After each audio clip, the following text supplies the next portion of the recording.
ஆண்டவருக்குள் பிரியமான சகோதர சகோதரிகளே, ஆண்டவரோடு 40 நாட்கள் என்று பயணிக்கிற உங்கள் அனைவரையும் அன்புடன் வாழ்த்தி வரவேற்கிறோம். அன்புக்குரியவர்களே, மரண வேதனை என்ற வார்த்தையை நாம் அடிக்கடி நம்முடைய வாழ்க்கையில் பயன்படுத்தி கொண்டே இருக்கிறோம். இந்த மரண வேதனை என்றால் என்ன?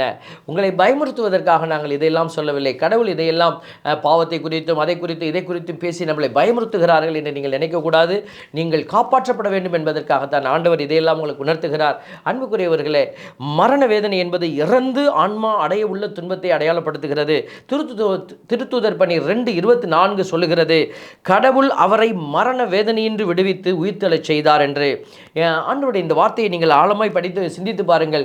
மரண வேதனை என்பது ஏதோ நம்ம மரணிக்கிற பொழுது ஏற்படுகிற வேதனை அல்ல. மரணித்த பிறகு இந்த ஆத்மா சந்திக்கிற வேதனை, யாருமே இல்லாமல் வெறுமையிலே பயணிக்கிற அந்த ஒரு வேதனை, நம்ம உதவி கூட தேட முடியாத நிலையில் பயணிக்கிற அந்த தனிமையின் வேதனை. அன்புக்குரியவர்களே, இந்த வேதனைக்குள்ளே நீங்கள் சென்று விடக்கூடாது என்பதற்காக கடவுள் உங்களை அழைத்து கொண்டே இருக்கிறார்.